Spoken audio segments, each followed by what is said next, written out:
Ladies, gentlemen, and haradrim of all ages, as we get further into this season, Spiritborn has been played for just a ridiculous number of hours across the entire player base. People have explored various parts of it, they've found all of the bugs, pushed these bugs to their limits, and we've tried a good deal of what there is to try at this point. And of course, part of this comes with players completing tier 150 pits, the highest tier that is currently existing in the game, in 3 minutes or less. So, nothing wrong here at all. Today, now that we've had time to sort of marinate on all of this, I want to talk about Spiritborn as a class, how it is functionally, my thoughts on how it just feels in general, how the balance has ended up this season after that as well, and then of course the obvious topic that is, should this be changed? Should it stay as it is for the rest of the season, or should other classes instead be buffed to the same level in the future? Sure, not through bugs, which is what Spiritborn's having right now, but who's to say that the right way to balance difficulty in the game isn't to have every class capable of completing a tier 150 pit, unless we talk about it and work that out.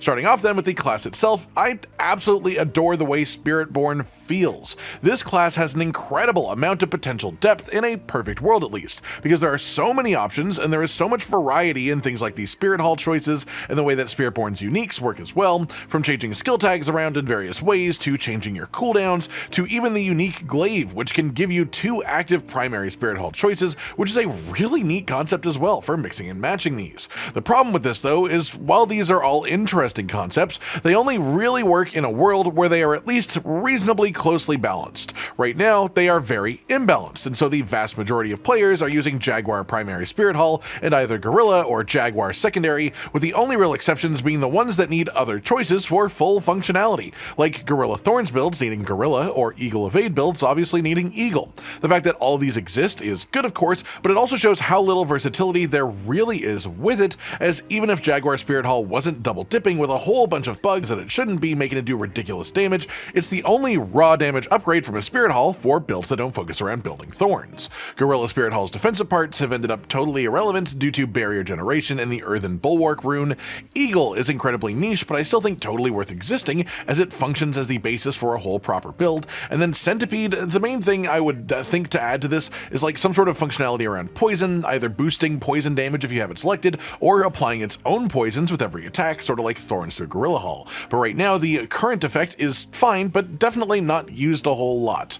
As for the rest of the class in terms of skills and such like that, I love the variety between the different core skills. They all have their own identity, and it has the same thing with the basic skills. And the fact that all the basics have unique third casts with special effects as well is a really neat concept too to build a class around. The split between all of the different Spirit Guardian tags on the skills and passives also makes for a lot of potential synergy, which is really fun for putting builds together, and I think in general the kit is one of the more visually appealing ones too, and just generally fun to interact with all the different skills that it has compared to other classes. It's sort of like they took some of the greatest hits, the best parts of the other classes, the things that people enjoyed the most, and then found a way to mash them together in as tight a package as possible, which brings me to my main negative for Spiritborn as a class, which isn't even about Spiritborn, it's just that it makes the other classes feel worse in comparison. Even balance aside, we haven't even gotten to balance yet. Spiritborn has an ability that functions like Sorcerer's teleport. It has the ability to go into full poison with pestilent swarms, especially adding on to that. It has the basic skill builds, it has thorns builds, it has cooldown resetting builds, it has ultimate builds,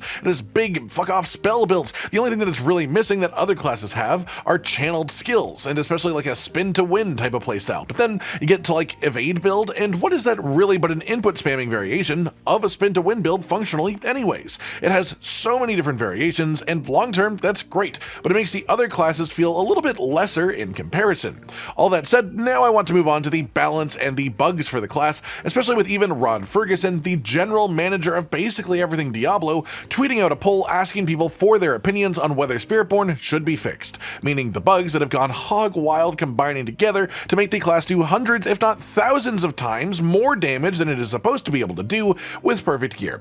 In its current state, Spiritborn is completing pit tiers more than 30 above any other class, and it is doing so 4 times faster as well. It has hit the limits of the game of what is really achievable, and clearly far past what the developers ever intended to be possible this season. The reasons why have become more apparent over time as people work out what the bugs are, but basically it is just a sort of like house of cards formed of different bugs stacking on top of each other, very precariously double dipping in very unhealthy ways, and creating just insane amounts of extra damage multipliers. When this poll asks about fixing Spiritborn, it does mean that the damage would go down, and so would the pit tier completion limits, but that isn't to say that the class would then be weak, it would just be weaker than what we have come to expect since the season started. But this would also, in theory, make the class feel better to play as well, at least for anyone who doesn't care strictly about high numbers. Why? Because right now, every single one of the top Spiritborn builds is based around the exact same concepts put together. The Rod of Kepaleke, Jaguar Primary Spirit Hall, stacking bonus, maximum resolve stacks, and maximum life through Viscous Shield Paragon node,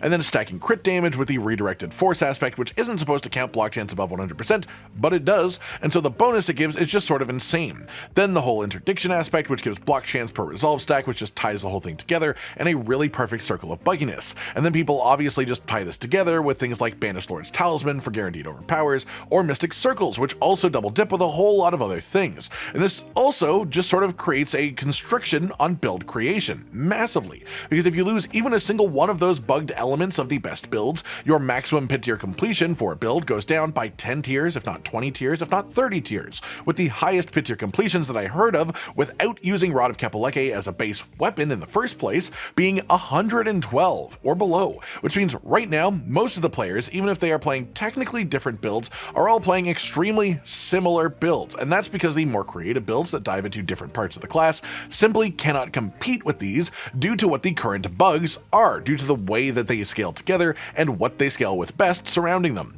Evade builds are still actually really solid, but they have no way of comparing with a Quill Volley build because they only use like half of the bugs, and then Crushing Hands is technically even faster for speed farming just because you can reach high enough levels of power that the fact that it's physically slower doesn't make it slower at clearing content. It's just a fun niche alternate playstyle, this Evade build, that has become rarer and rarer to see people playing and enjoying, but that is also sort of the best argument against fixing the current bugs, because Evade build was actually pretty popular until the fix came that reduced the speed that we can evade back-to-back Spiritborn, and a ton of people who had built an Evade Spiritborn just sort of lost interest after that happened. And so here is the real question. It's not a matter of if these bugs will be fixed, because the latest time that would happen is next season. It simply will not be in the same state in Season 7. It's a matter of when these bugs will be fixed, and the main other possible option being a mid-season patch hitting sometime likely in November. So should it be fixed now? Well, if we want to see more of what Spiritborn can do and test it in a better environment, then yes. If we want Spiritborn to get better fixes for Season 7 and be in a better place then than it would be if these changes were delayed,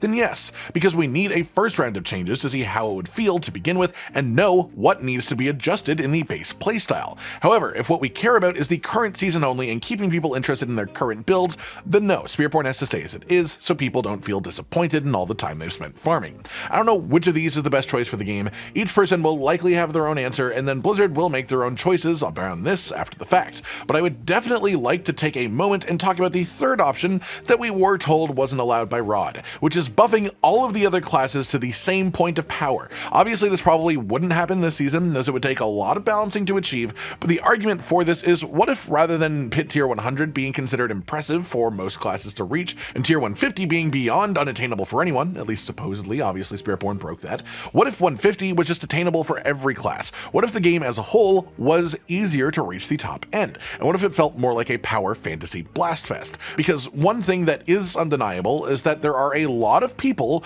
who are having fun playing Spiritborn and being that bussedly overpowered. Sure, there's people that don't like being overpowered, but there are a lot of people who just do like the power fantasy of it. It's a cool feeling, and the thing is that also depends on the audience that you want the game to cater to as well. There's no direct correct answer because different people have different opinions here. If you make everyone able to hit pit tier 150, then the people who currently play the game like it's their job will be unhappy and get bored super quickly, as there is no long-term goal for them to push. If you make it so pit tier 150 is impossible and even pit tier 100 is difficult, a lot of the people who play less than that a little bit more casually will then be irritated at how difficult it is to even have their paragon glyphs leveled up to begin with. Sure, there is also a middle ground that there is like pit tier 125 or 130 perhaps being the intended cap, but these are all important considerations as to why they would make these choices. Part of the new difficulty tier system that happened with the expansion in Season 6 and the balancing around this was to intentionally make the final world tier feel like a bigger and more impressive moment than it used to be,